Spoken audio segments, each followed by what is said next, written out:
Quando uma pessoa tem disposição para trabalhar com o reino animal, quais são as manifestações que indicam isto? Bem, uma manifestação muito básica é que os animais amam aquela pessoa. Os animais seguem aquela pessoa, estão bem perto daquela pessoa e obedecem aquelas pessoas facilmente. Isto quer dizer que a pessoa é adequada para trabalhar com o reino animal. Os animais mesmo indicam isto. Uma pessoa diz que, numa partilha anterior, que os nossos níveis superiores iam absorvendo o nosso ego e a energia do nosso ego. E que nós devíamos conviver naturalmente com os nossos corpos, porque quanto menos nós nos ocupássemos deste ego, melhor seria para esse processo se dar. Mas depois esta pessoa ouviu outra partilha, onde se dizia tudo o que a gente tinha que trabalhar para modificar o ego, para transformar a personalidade. Então ela pergunta, a gente deixa isto em paz e não trabalha, ou trabalha? As duas coisas são reais e precisa ver qual é o nosso melhor caminho, não? E para aqueles que têm dúvida, basta ouvir Buda, que não dizia nem uma coisa nem outra, dizia vá pelo caminho do meio. Então nem isto nem aquilo, vá pelo meio. São modos de estar. Como se pode trabalhar a energia do perdão, perdoar a nós mesmos e aos outros? Bem, parece que isto é um pouco difícil para as pessoas, mas quando elas se concentram, por exemplo, na hierarquia, quando elas têm presente a presença das hierarquias, então nós podemos estar com uma dessas hierarquias na consciência e isto é uma forma de nós educarmos a nossa atenção, é uma forma de nós direcionarmos a nossa energia mental para um ponto mais elevado. E se nós pensamos numa hierarquia, a nossa energia acompanha o nosso pensamento e vai lá. Existe uma lei da energia. A energia segue o pensamento. Então, se você está pensando em si mesma, com aquilo que você fez, como você se vê e tudo isso, a sua energia fica naquele nível, fica estagnada, porque ela segue o seu pensamento e ela vai terminar em você mesmo, percebe? E se você vai pensar em quem você tem que perdoar, a energia também segue esse pensamento e vai para lá. E não se sabe o que a energia pode fazer lá. Depende do que está acontecendo lá. Então, como a energia segue o pensamento, você resolve tudo colocando o seu pensamento bem no alto, numa coisa superior. Aí a energia segue e, eventualmente, você vai ser curado em muitos outros níveis de consciência. Se a sua energia desenvolve e segue o seu pensamento e vai lá, naqueles planos, lá vai receber impulsos, vai receber novas energias, vai ser transmutada, vai ser sublimada. Então, todos esses problemas de perdão, de não perdão, de aceitação, todas essas coisas humanas vão sendo transformadas, sem que você tenha se ocupado muito com isto. Então, quando a gente diz não fique se ocupando com isto, não quer dizer que a gente vai ficar estático. Você não vai se ocupar com isto e não faça mais nada, compreende? Você não vai se ocupar com isto, mas você vai erguer o seu pensamento. Você não vai se ocupar com isto, mas você vai se ocupar de outra coisa. Isto é, você vai se ocupar de elevar o seu pensamento. Então isso está implícito em a gente não se ocupar com uma coisa. A gente vai se ocupar com outra, mais elevada. E aí tudo se resolve. E aqui uma pessoa diz que sente muita afinidade com São Francisco de Assis e ela gostaria de saber que hierarquia é esta hoje. Bem, São Francisco de Assis, este nome, isto representa muitas coisas, não para todos. Isto que se chama de São Francisco de Assis era a veste externa desta energia quando ela ficou conhecida no Ocidente, aqui na Idade Média, e onde mostrou muitas características de simplicidade, de humildade e de contato direto com a realidade. Tanto assim que dizem as histórias que até os outros reinos respondiam a ele, até os outros reinos o compreendiam, os animais, os vegetais, todos esses reinos tinham uma comunicação muito simples e direta com esta criatura, com esta energia, assim como o reino humano. Mas esta mesma energia sempre foi conhecida e ela é conhecida também como Solhuaku Thuli, que é uma hierarquia em Mistlitlã, um desenvolvimento desta aparição mais recente, e Kutumi, como é conhecido no Himalaia, como é conhecido na Índia, enfim, na teosofia, que pode se escrever de várias formas, de uma forma mais oriental ou de uma forma mais ocidental, Kutumi ou Kutuli ou Kutumi. Enfim, isto fica um pouco entregue às formas, à cultura das pessoas, às formas de se exprimir, mas nós estamos sempre diante desta mesma energia. Bem, o que nós chamamos de Kutuli, não? Que é a hierarquia em Mistlitlã, que é a segunda hierarquia de Mistlitlã, logo depois do Instrutor do Mundo, esta energia trabalha em várias esferas e não só na Terra. Então ela tem um desenvolvimento que produz efeitos em várias esferas. E na Terra, no planeta Terra, a sua principal tarefa é ser ponto focal para as energias extrasistêmicas que vêm para a Terra para colaborar na transmutação do logos da Terra. Então é uma energia que fica catalisando energias de outros sistemas, de outros planetas, de outros sóis, tudo para a Terra. Veja que é uma energia bem ampla.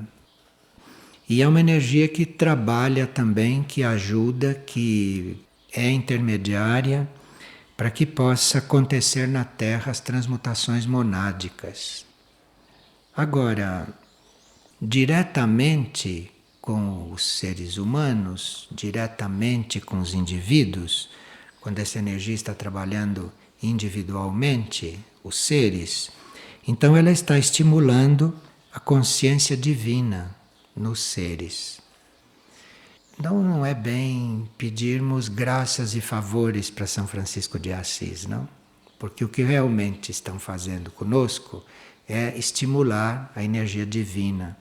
Está querendo nos transformar em seres divinos. Isto que esta energia está fazendo. Então nós podemos não desbaratá-la, não usá-la mal e tê-la em conta do principal elemento que trabalha na nossa divinização. E irmos pedir os favores e as graças para bater em outras portas. Esta energia está se preparando para ser o instrutor do mundo. Porque hoje é a segunda hierarquia na Terra, mas esta energia está se preparando para ser o instrutor do mundo, que vai trabalhar puramente, exclusivamente com o segundo raio. Quando esta instrução do mundo, quando isto estiver mais conhecido da humanidade, quando nós estivermos mais abertos para a instrução, mais interessados naquilo que é o conhecimento interno, a vida interior, então a instrução na Terra, segundo o livro Sinais de Contato, vai ter várias etapas, bem diferentes da instrução de hoje. E uma das etapas é o ensinamento filosófico e religioso interno. Então, os seres receberiam este ensinamento filosófico e receberiam essa estimulação religiosa internamente, dentro de si.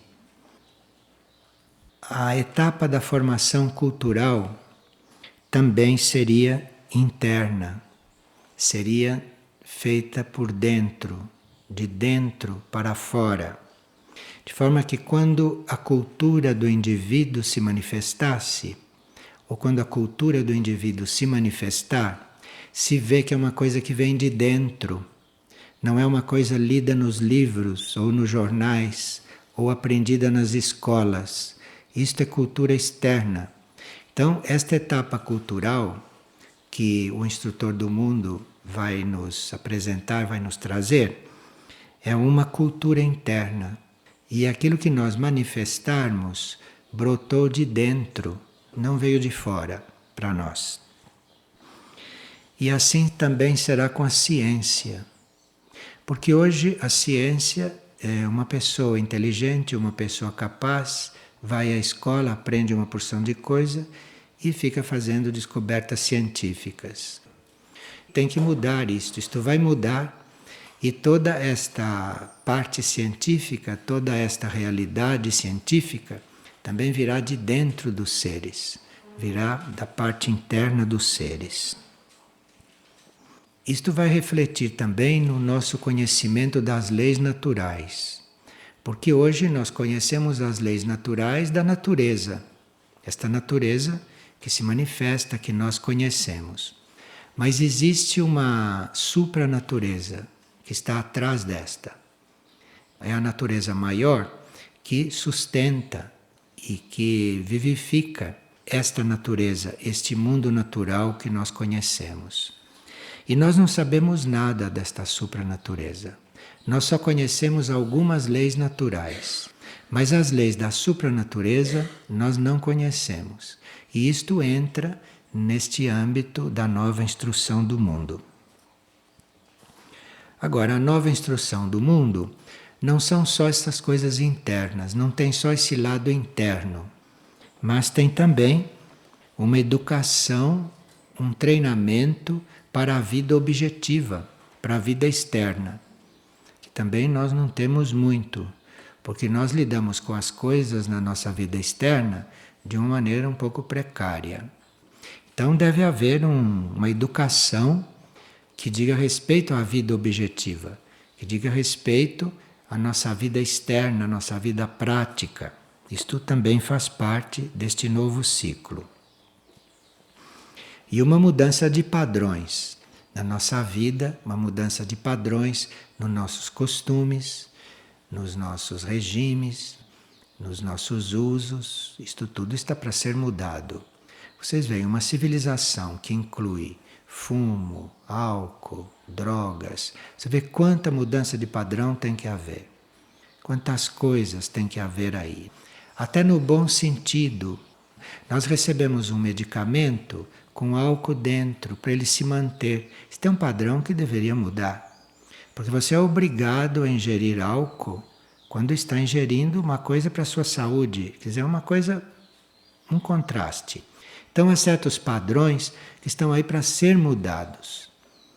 E assim padrões de alimentação, padrões em todos os sentidos. Essas mudanças de padrões, elas não seriam para nós termos mais conforto, ou termos mais bem-estar, ou termos mais economia. Enfim, isto tudo pode estar incluído, mas a mudança de padrão na vida seria para nós nos integrarmos mais harmoniosamente com o único, com a vida única, e não padrões que nos separam desta vida única. Enfim, os padrões de vida, nós devíamos ver os padrões de vida como se eles estão nos ajudando a nos integrar com o único, estão ampliando a nossa consciência ou não, ou estão nos separando do único. Então é uma mudança bastante grande. Agora, na página 96 do livro Erques, ali existe umas palavras a respeito da nova educação. A respeito de como vai ser a nova educação, mas é muito simples e muito restrito, porque, no fundo, a mudança de tudo isto necessita de mônadas mais desenvolvidas. Então, toda a mudança na educação, toda a transformação desses métodos e desses padrões, isto necessita de mônadas mais desenvolvidas do que a maioria que está encarnada. E na nossa etapa evolutiva, o que nós chamaríamos de mônadas mais desenvolvidas e que pudessem absorver, criar, manifestar esta nova educação, são aquelas mônadas que têm condições de transmitir para o veículo, para a alma, a recordação de estados passados. Porque você não pode dar uma educação superior para um indivíduo se ele não consegue trazer para o seu momento presente o que ele desenvolveu no passado, o que ele aprendeu no passado. É como se, num certo sentido, você estivesse sempre começando tudo de novo, compreende? Então se perde muito tempo e muita energia fazendo o que se faz em todas as vidas. Por exemplo, nós encarnamos, temos que aprender de novo a ler e a escrever. Nós encarnamos, temos que aprender de novo a contar.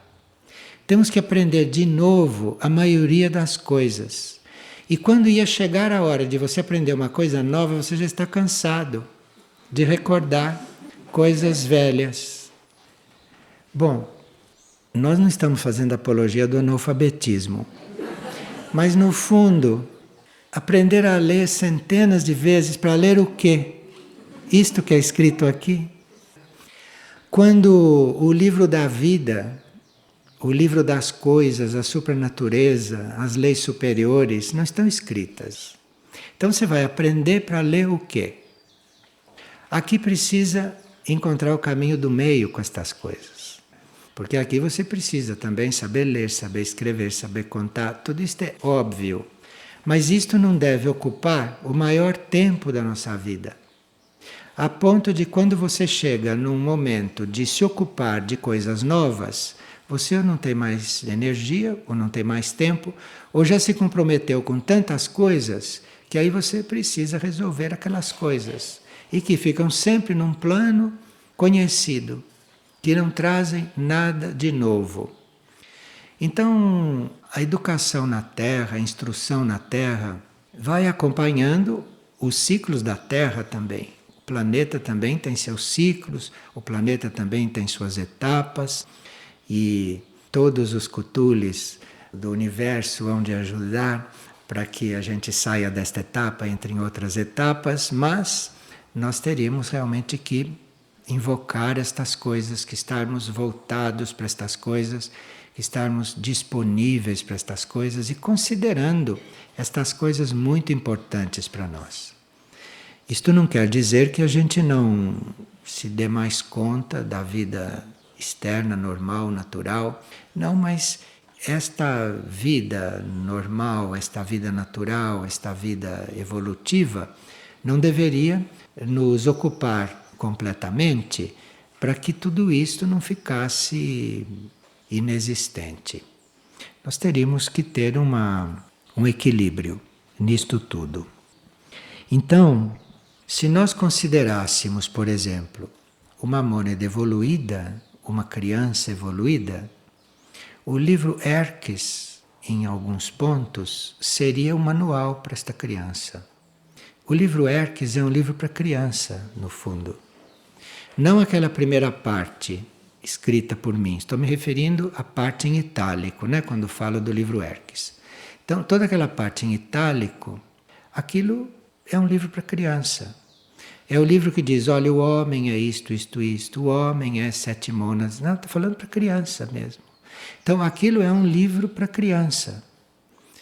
Então, as crianças que pegam aquele livro e se interessam, aí esta criança teria que ser preservada. Preservada porque quando ela for desenvolvendo certas coisas, quando ela tiver o seu desenvolvimento, ela vai chegar a manifestar muitas coisas que a humanidade normal ainda não manifesta. Nós teríamos que ter cuidado com essas crianças desenvolvidas. Teríamos que ter cuidado no sentido de não ficarmos as endeusando, de não ficarmos dizendo, olha como você é inteligente, não como você é melhor que os outros, como fazem certos pais, com ou sem motivos para fazer isto. Mas mesmo que tenha motivo, isto não deveria ser feito.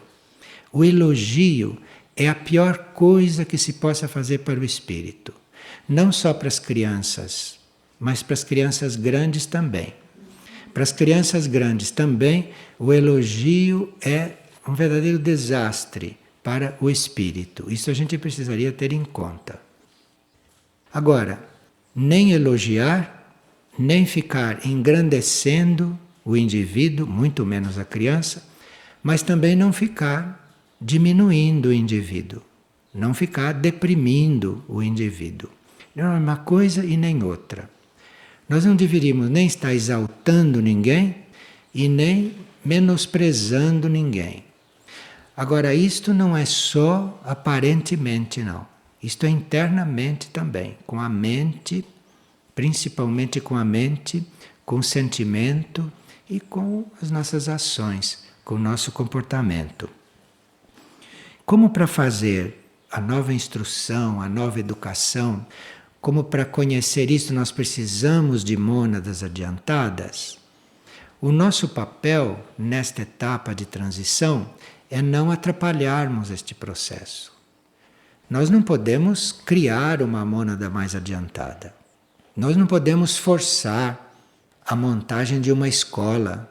Não podemos fazer isto, porque isto seria artificial. Agora, nós podemos não criar obstáculo para isso. Nós podemos não atrapalhar.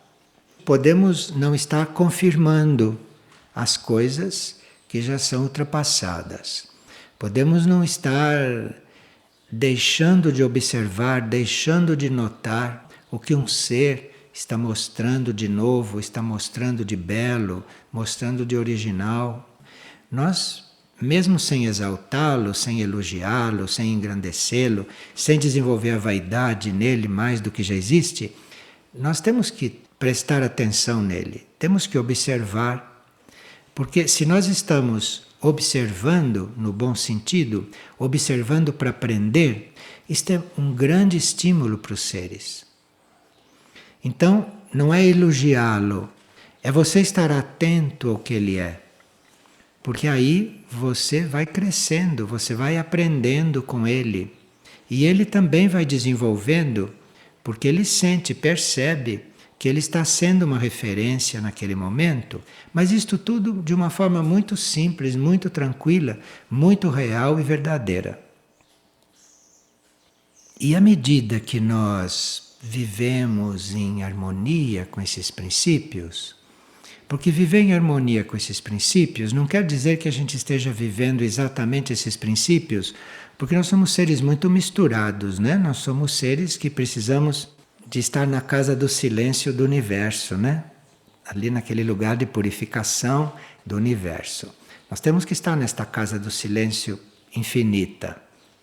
Mas à medida que a gente vive em harmonia com estas coisas, mesmo não sendo puro, mesmo não sendo perfeito, mas estar em harmonia com isto, estar sintonizado com isto, estar receptivo a isto. Então, com esta receptividade, com este estado de irmandade com tudo isto, então nós vamos conhecendo outros aspectos da energia, desta energia com a qual nós temos contato.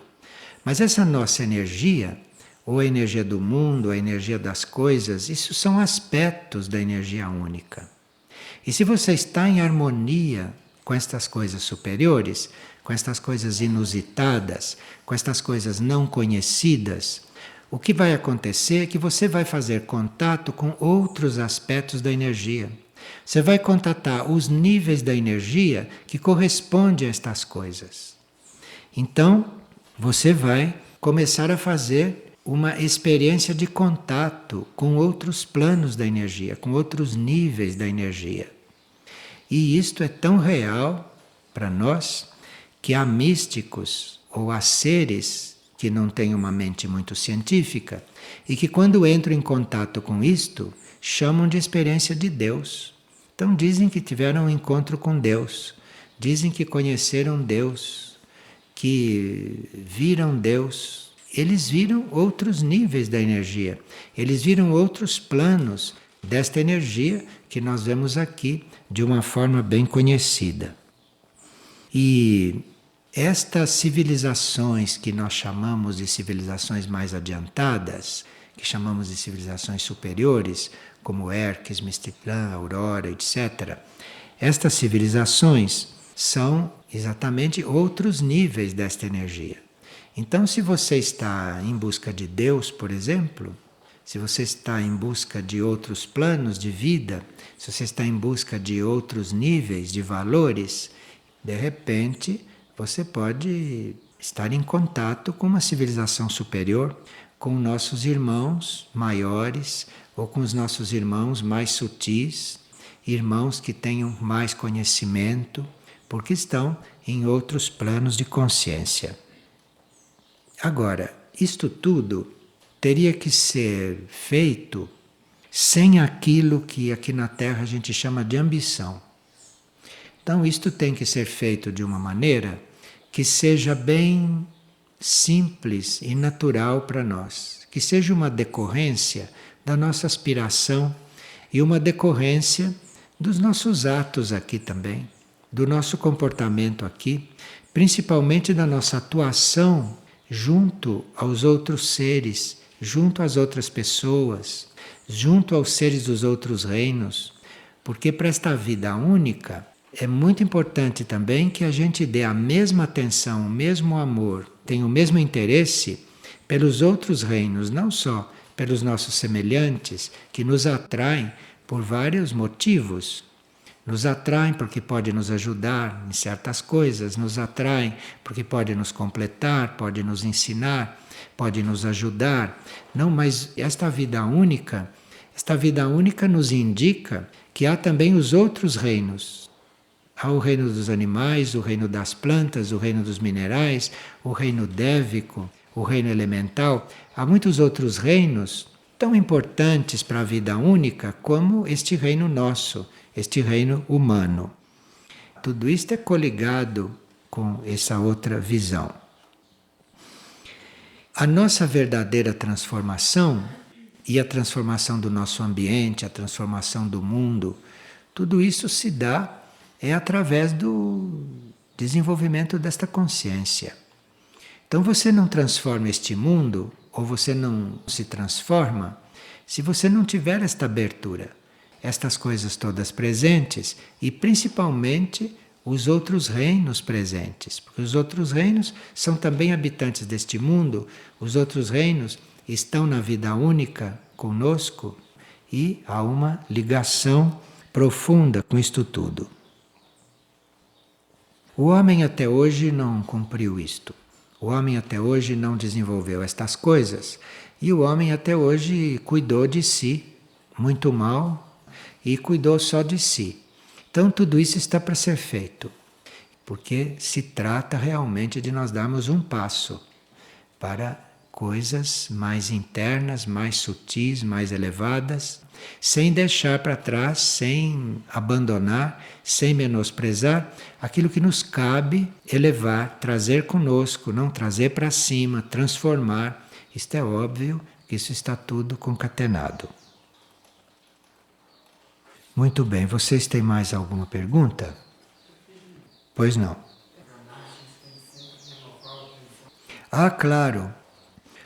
As experiências positivas, as experiências evolutivas, ficam fazendo parte do corpo da alma, do corpo do eu superior. Tudo que se vive de positivo, de evolutivo, entra a fazer parte da constituição do eu superior, da alma. Agora, o que é negativo não entra no eu superior, não.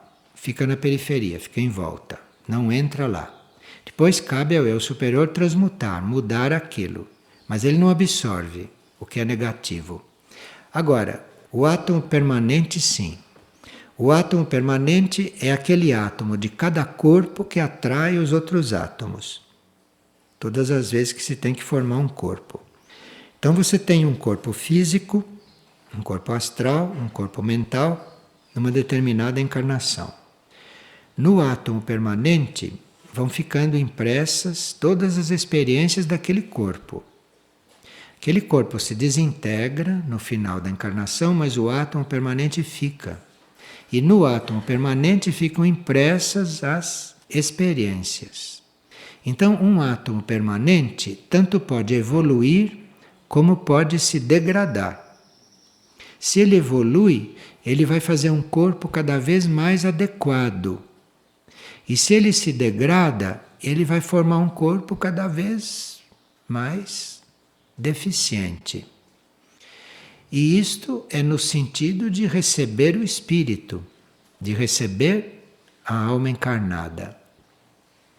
Agora, o átomo permanente, ele é que vai melhorando, ele é que vai evoluindo, acompanhando a evolução da alma, de forma que a alma tenha sempre um corpo adequado para ela.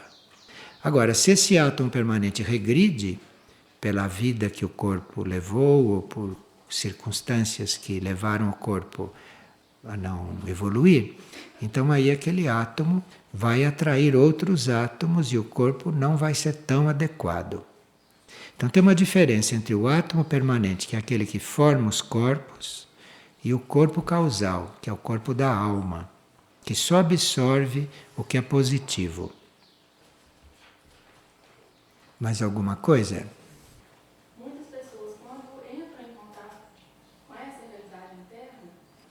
Um dos caminhos para a gente ir se habituando com a ideia da desencarnação, né? Um dos caminhos para a gente ir se preparando para esta passagem, porque é uma passagem, né? De um nível de vida para outro, uma simples passagem. Um dos caminhos para a gente ir se preparando para isso é a gente prestar atenção nos sonhos, na vida de sonho. É a gente cultivar o sono. É a gente levar a sério o sono. É antes de você adormecer, você realmente estar interessada no que vai acontecer. Até que você consiga se comunicar com esta vida de sono e de sonho, que é muito parecida com a vida de desencarnado, sob certos aspectos. No sono, os corpos sutis saem do corpo físico também, não completamente, mas saem. Saem menos do que sai na desencarnação. Na desencarnação sai completamente. E no sono, ou no sonho, sai até certo ponto. Mas já é uma situação intermediária. Então, se você se interessa pela vida de sono e pelos sonhos, você já fez uma parte dessa experiência. E quando chega então na hora de desencarnar, ou vai se aproximando da desencarnação, é como se essa experiência que você fez até um certo ponto, ela fosse se ampliando e fosse te dando mais experiência. À medida que você vai se aproximando do momento de desencarnar, esta facilidade, este adestramento que você tem de lidar com o sono e com o sonho, isto naquele momento é desenvolvido e você até sonha que já está do lado de lá. E chega até do lado de lá em parte, depois volta. Muda completamente todo o sistema da desencarnação. Nós tivemos um caso de um amigo que se preparou bastante para desencarnar. Teve alguns meses para fazer essa preparação, porque ele tinha uma enfermidade que diziam que não ia ser curada e que ia levá-lo à desencarnação. E como isto foi um processo que durou vários meses, ele não ficou preocupado em querer sarar, não. Ele ficou preocupado em caminhar para isto muito racionalmente, muito tranquilamente, inteligentemente. E depois de uns 3 ou 4 meses de busca, de estudo que ele fazia, de treinamento e de vivência muito tranquila e pacífica, ele teve um sonho nítido que ele já estava desencarnado. E ele, no sonho, ele estava desencarnado, viveu uma série de coisas nos outros planos, e depois voltou, acordou, e disse que engraçado, eu pensei que eu estivesse desencarnado, ainda estou aqui, compreende? É uma brincadeira isto. Se você está preparada, né? Se você não está iludida com tantas coisas. Não, não é isto. O problema é que você tem uns corpos sutis, não? Tem um corpo etérico, tem um corpo astral, tem um corpo mental, você tem um ego que tem que se desprender. E o apego que todos esses corpos têm à vida externa, à vida física, todo o hábito que o corpo astral tem de estar aqui satisfazendo seus desejos, o hábito que o corpo mental tem de estar realizando os seus planos aqui, compreende? O que a sua mente pensa realizar e realiza, isto significa, sabe, um lacinho que você deu entre o seu corpo mental e o seu corpo físico, porque foi através do seu corpo físico que aquilo foi realizado. Então, esses corpos ficam bem ligados. E essa é a dificuldade na hora de desencarnar. Você pode ter a consciência bem preparada, mas os seus corpos podem ter uma certa resistência em se desligar do veículo físico. Aí precisa ter paciência. Isto é trabalhado durante a vida, isto tudo. Isto é trabalhado durante a vida, você fazer uma educação, né, desses corpos, desses sentidos. E assim torna-se mais fácil este desprendimento. Porque certos costumes, certos hábitos fazem com que certas áreas do corpo etérico físico não se abram. Elas se mantêm fechadas. Então, se você é muito emotivo, geralmente o que se mantém aberto é esta parte, e toda esta parte de cima não se abre. Então, para um ser, na hora de desencarnar, não para uma consciência, um ego, sair pelo plexo solar, é muito mais complicado do que sair pela cabeça. Porque a cabeça é muito mais livre. Então, se o indivíduo sai pela cabeça, é como cair num sono, muito tranquilo. Agora, se ele sai por aqui, ou se ele sai por níveis mais densos, aí leva mais tempo para se desprender. Isto por causa do relacionamento que a consciência tem com esses lugares mais densos do corpo. Você vê, as coisas que preocupam as pessoas são coisas completamente efêmeras, completamente passageiras. São coisas que não são eternas. São coisas artificiais, criadas pelo homem. E tudo isto vai atando o indivíduo nos planos mais materiais, mais densos. E na hora de desencarnar, tudo isto reflete, tudo isto aparece. Tudo isto dificulta. Mas não que a desencarnação em si seja uma coisa difícil. Não, depende de como você viveu. Agora, tem a parte kármica também do veículo físico que entra também nisto tudo. Mas uma coisa é a parte kármica do veículo físico, é o processo pelo qual o veículo físico tem que passar, processo de purificação, processo de transformação, isto é uma coisa. E outra coisa é o processo do desprendimento, que esse depende muito da consciência do indivíduo.